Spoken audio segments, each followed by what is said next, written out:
Imagine this. A government, a whole national government, is on the brink of total collapse. Parliament buildings are literally on fire. And the person who ends up taking over as the new leader is chosen, basically, through a poll on a chat app that was made for video gamers. It sounds like fiction, but that is exactly what happened in Nepal in September of 2025. It was just an extraordinary week of political upheaval. And this wasn't a revolution led by the usual suspects. Not political parties, not some arms insurgency from the countryside. No, this was a movement driven almost entirely by Generation Z. We're talking about Nepal's huge, digitally connected, and frankly deeply fed up youth population who used the sort of anonymity of Discord to challenge a corrupt and entrenched elite. Within 1 week, the Prime Minister, Khadga Prasad Sharma Oli, he was gone. Parliament was dissolved. And the whole world just watched, completely stunned, as an interim leader was picked through this completely unprecedented online process. So our mission in this deep dive is to really unpack this seismic event, now being called Discord-led democracy around the world. We need to go beyond those viral headlines and understand the really complex history that made this explosion even possible. We're talking about centuries of frustration, the mechanics of corruption, the sheer political power of a digital generation, and of course the geopolitical ripples that are now spreading all across South Asia. And to do that, we've pulled together a pretty complex stack of sources. We have the moment-to-moment journalistic accounts, the ones that really capture the speed and the shock of it all. But we've also got these deep macro-sociological analyses that, I think correctly, place this uprising in its proper context. They show it's not a one-off event, but it's really a continuation of Nepal's very long history of protest and an incomplete reform. And crucially, we also have regional reports that frame this instability within the wider economic and corruption crises that are gripping the entire region. Okay, let's just dive right in. Yeah. Because the juxtaposition here is astounding. On one hand, you have lethal violence on the streets, a government dissolving in real time. Yeah. And on the other, you have the debate for the future of the nation being live streamed with Gen Z kids hiding behind anime avatars. And their political commentary is punctuated by the pregnant male emoji and gifs of some streamer called iShowSpeed. That collision between, high-stakes politics and this chaotic digital culture, it's not just a weird detail. It's absolutely central to understanding the new rules of power, isn't it? Mm-hmm. So the fuse that lit this whole powder keg seems, on the surface, almost minor. An administrative decision. The tipping point was the Nepali government's choice on September 4th, 2025, to just ban dozens of social media platforms. That decree came down hard and fast. The government moved to block 26 platforms, and we're talking about the big ones, the ones people use for everything: Facebook, Instagram, WhatsApp, X, which was Twitter, and YouTube. The official reason, the pretense, was that these platforms weren't complying with the 2023 directives for managing the use of social networks. Okay, we have to talk about those 2023 directives because they feel really key to understanding what the government was actually trying to do here. What do they require? That's essential context. They were deeply controversial from the moment they were introduced. They basically demanded that any social media platform operating in Nepal, domestic or international, had to register with the government. And it was more than just registration. They had to appoint a local representative, a person who could be held legally responsible for any content that the government decided was, harmful to social harmony or public morality. It's like incredibly vague terms that can mean anything. Exactly. They gave the platforms a 7-day deadline to comply, which was, of course, impossible. When they failed, the authorities used that failure as the legal justification to just pull the plug overnight. It was regulatory overreach pretending to be simple enforcement. The real goal was clearly to get a chokehold on political discussion online. And the reaction was just immediate. Volcanic. You have to remember the demographics here. Yeah. The median age in Nepal is just 25. There are 14.3 million social media accounts. So for this huge digitally native generation, this wasn't some boring administrative issue. It was seen as a direct assault on digital freedom and democratic expression, a desperate move by an old guard to silence their critics. And those critics were getting louder and louder. The ban happened right at the peak of the viral Nepo Kid campaign. Let's spend a minute on that campaign because it really crystallized what everyone was so angry about. What kind of stuff was going viral? Oh, it was a classic case of digital shaming, exposing just obscene inequality. Gen Z users were basically digital detectives, tracking and posting about the ridiculously extravagant lifestyles of politicians' kids. You had viral videos of these Nepo kids driving imported luxury SUVs through the potholed streets of Kathmandu, or posting photos from shopping sprees in Dubai, flashing designer watches.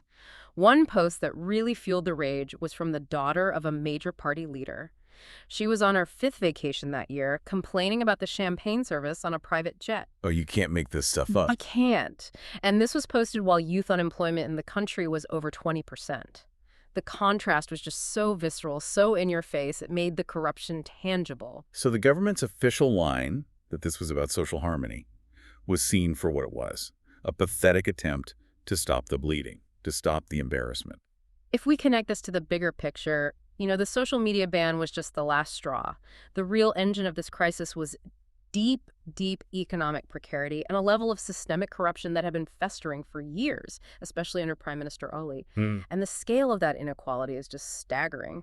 One of the sources we looked at had this statistic. The wealthiest 10% of Nepalists hold over 26 times the wealth of the poorest 40%. 26 times. That kind of gap, when it's made so visible online, it's explosive. So when they tried to shut down that digital voice, the only place left to go was the streets. And the violence escalated with terrifying speed. This wasn't just a protest. It became the country's deadliest political violence in a generation. The human cost was devastating. We're talking about 72 people killed, over 2,100 injured. The security forces used extreme force, opening fire on crowds with live ammunition in many cases. But the rage wasn't just aimed at the police. It was aimed at the symbols of the state itself. Right. The physical buildings, the Parliament building, the Supreme Court, police stations, they were set on fire. They were left in ruins. This was a generation physically declaring the entire system illegitimate. And this chaos, it created an immediate power vacuum. Within days, Prime Minister Ali was forced to resign. There are reports he had to flee to an army barracks for his own safety. Parliament was dissolved. And while the intensity was new, the outcome, a government collapsing, is part of a tragic pattern in Nepal. I mean, think about it. 14 different governments in just the last 17 years. It's a cycle of collapse that Gen Z is now desperately trying to break. So the state's attempt to use violence to crush the movement, it just completely backfired. It didn't silence them. It gave them a moral cause. It brought even more people out onto the streets demanding accountability for the bloodshed. So with the government gone, there's this huge vacuum. All this political entity from the streets needs somewhere to go.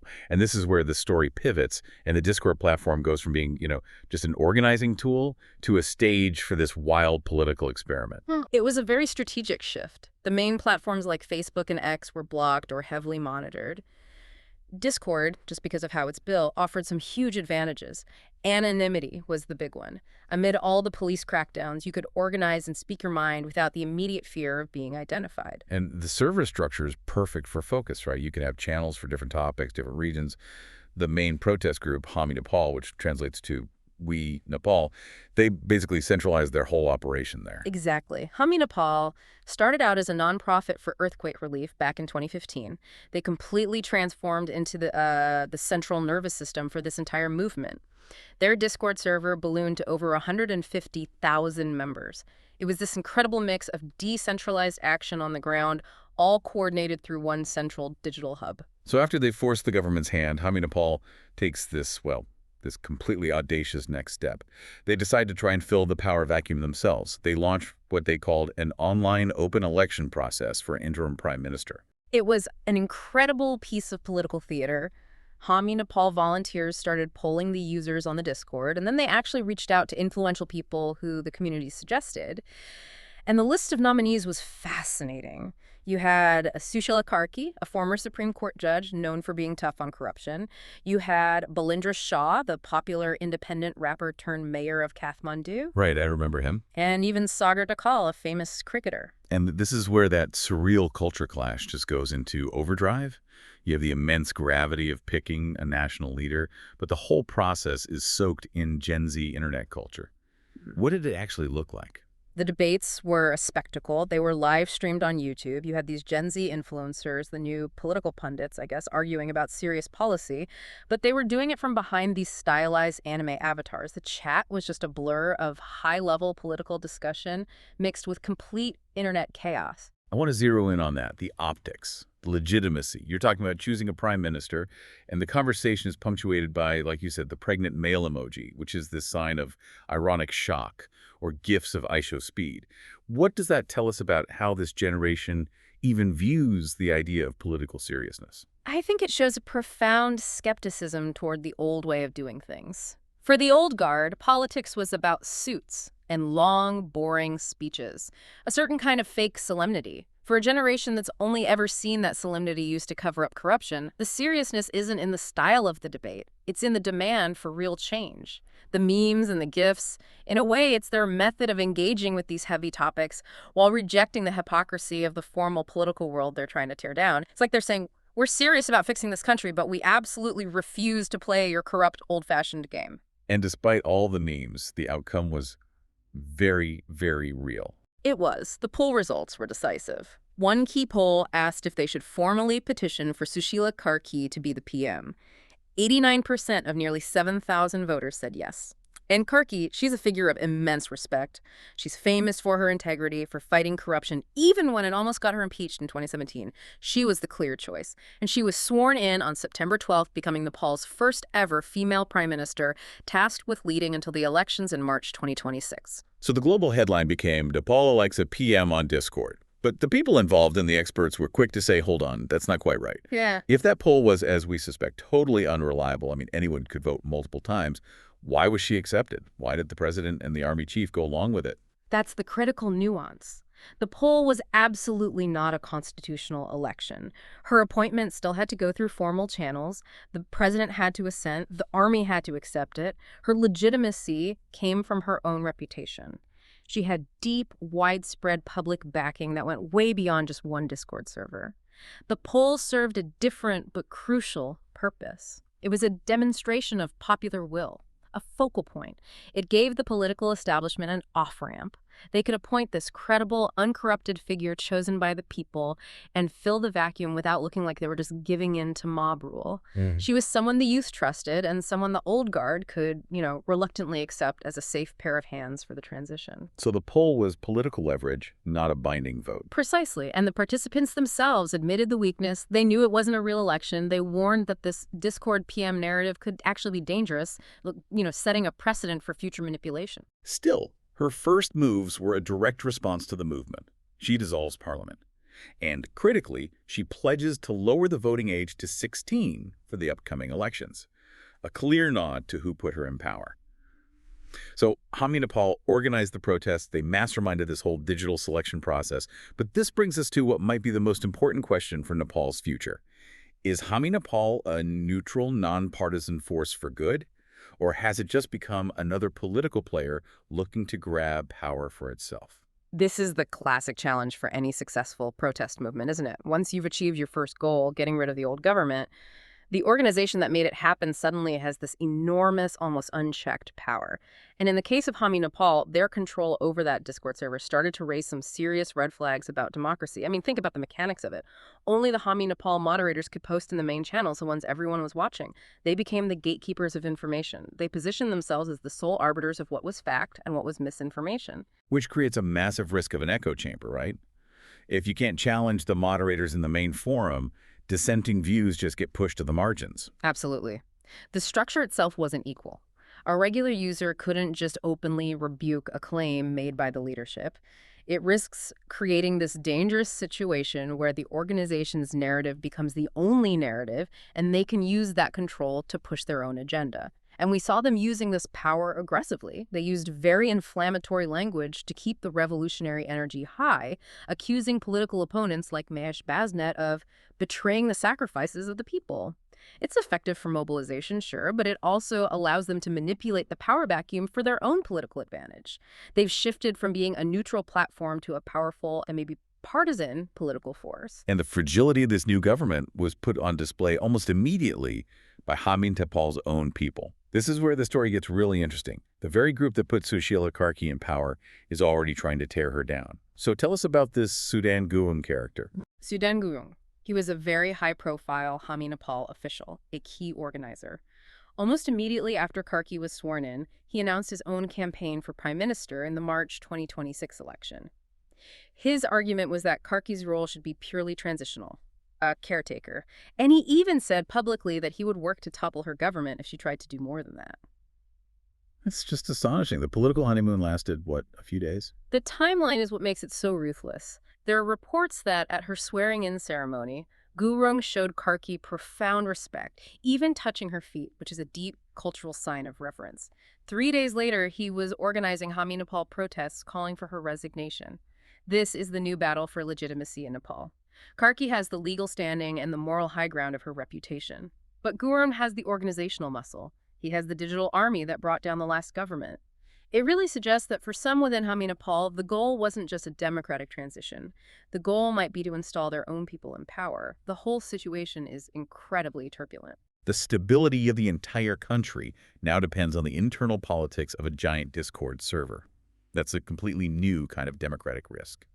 To really get why that social media ban didn't just cause a few protests, but triggered a full-blown political collapse, we have to zoom out. We have to use that macro-sociological lens. Because this Gen Z movement, it isn't some isolated event. It's the latest chapter in Nepal's very long and very unfinished project of structural change. Right. This is the idea of the sociological imagination. Connecting, my personal problem of not having a job to the much bigger public issue of a corrupt, broken economic structure. Exactly. C. Wright Mills' idea. It lets us see how these deeply personal feelings of anger and hopelessness are actually rooted in these slow historical processes that go back centuries. Gen Z's frustration didn't just appear out of nowhere. It's historically built, rooted in patterns of exclusion and inequality that have survived every political change, including the shift from a monarchy to a republic. Okay, so let's rewind a bit. Let's get some context on the last great generational struggle in Nepal. The Maoist movement from 1996 to 2006. That conflict really defined the country. The Maoist insurgency, it was rooted in the countryside, right, with the rural poor, the peasantry, marginalized ethnic groups. And their goals were nothing short of revolutionary. They wanted to abolish feudalism and the monarchy and fix these centuries-old systems of exclusion that really date all the way back to the unification of Nepal in 1769. That's when the Shah dynasty created this system where all the land, power, and money was concentrated in the hands of a few elite families from the hills.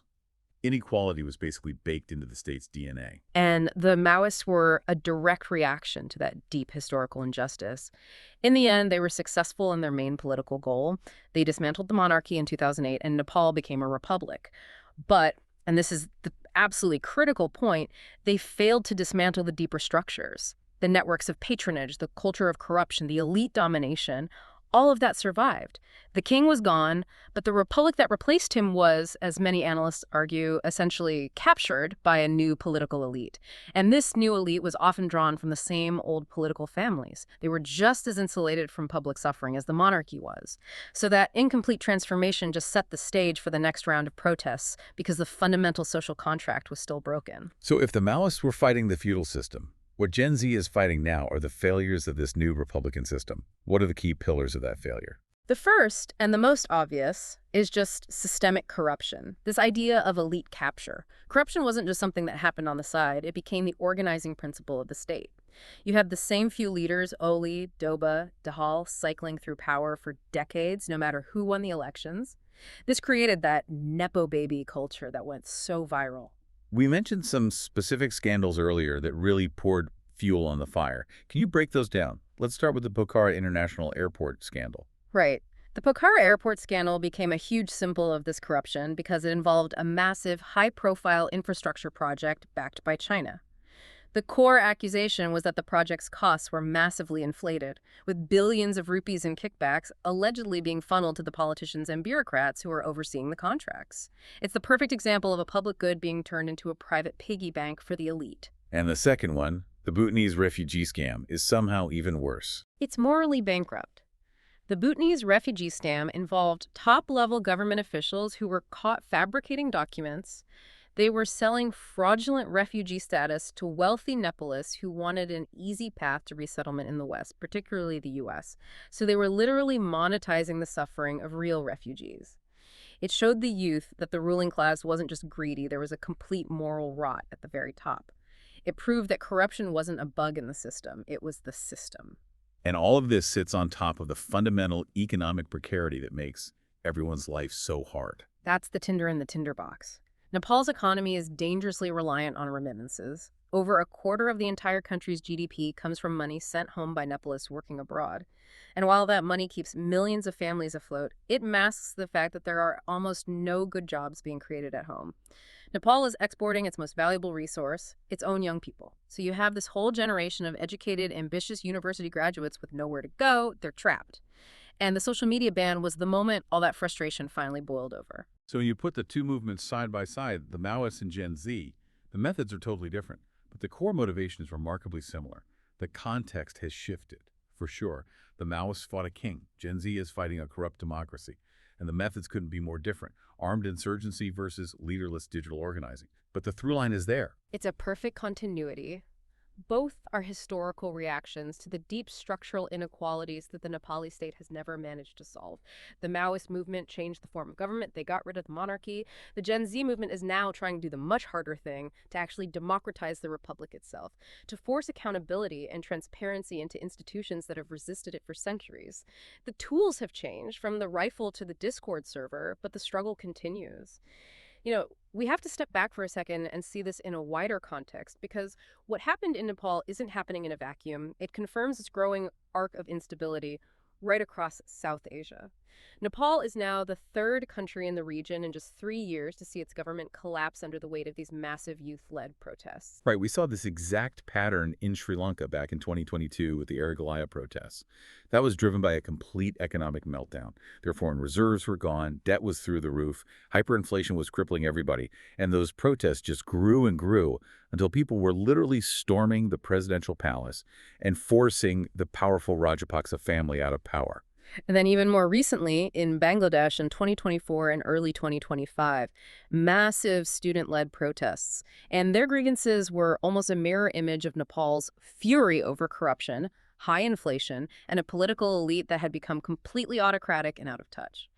Those protests forced Prime Minister Sheikh Hasina to resign and led to an interim government. So you look at Colombo, Dhaka, and now Kathmandu, and you see the same story playing out. You have a young, educated generation with no economic future, governed by a corrupt political class, and they're simply not willing to tolerate it anymore, and they're using very similar tactics. And the digital playbook that was perfected in Nepal is now going global. That speed, that decentralization you get from a platform like Discord, it's inspiring movements everywhere. We're seeing reports from Morocco, Indonesia, the Philippines, Madagascar, Peru, all adopting similar tactics. They're finding ways to challenge entrenched power using tools that are much harder for old-school regimes to deal with. I mean, how do you stop a flash mob that organizes in 10 minutes? How do you shut down a hashtag that's already gone viral nationally? It's a whole new kind of activism. But let's bring it back to Nepal's immediate neighborhood, because this instability has huge geopolitical stakes. Nepal is, as it's always been, a landlocked buffer state stuck between two giants, China and India. And you can be sure that both Beijing and New Delhi are watching this very, very closely. Let's start with India. India is Nepal's biggest trading partner.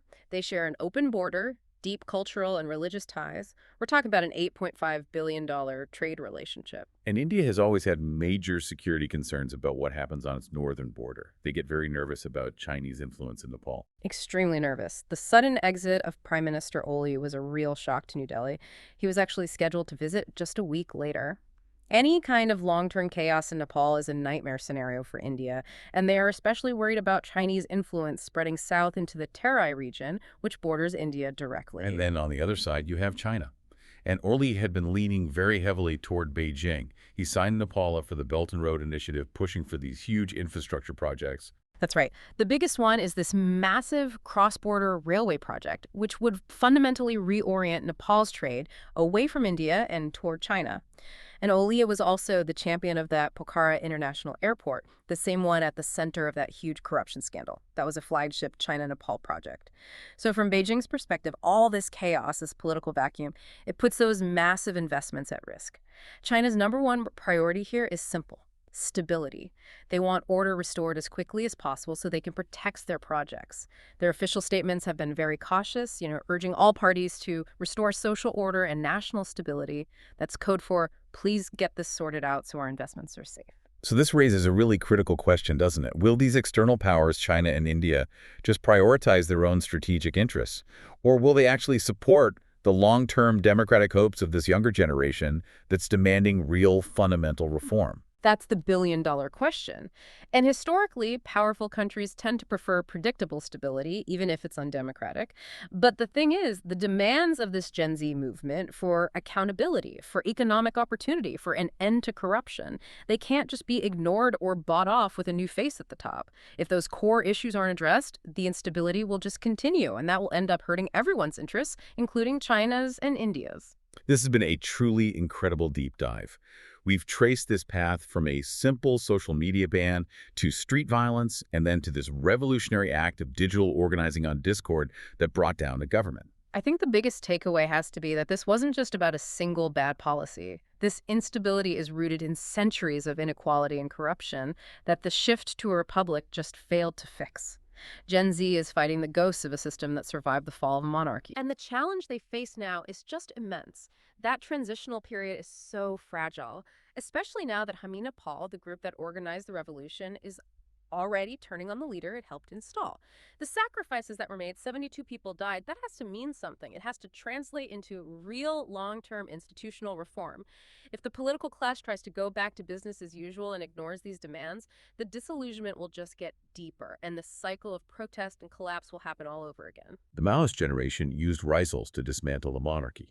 This Gen Z generation is using digital resistance to try and democratize the republic itself. And for you, the listener, I think this leaves us with a really profound question to think about. What does it mean for the future of democracy everywhere when the main platform for demanding political legitimacy moves away from the ballot box, away from the streets, and into the anonymous, agile, and chaotic world of a private chat server? The outcome of Nepal's election in March 2026 is going to tell us a lot about whether this new form of digital power can create lasting, real-world change, or if it's just a powerful new tool for revolutionary disruption.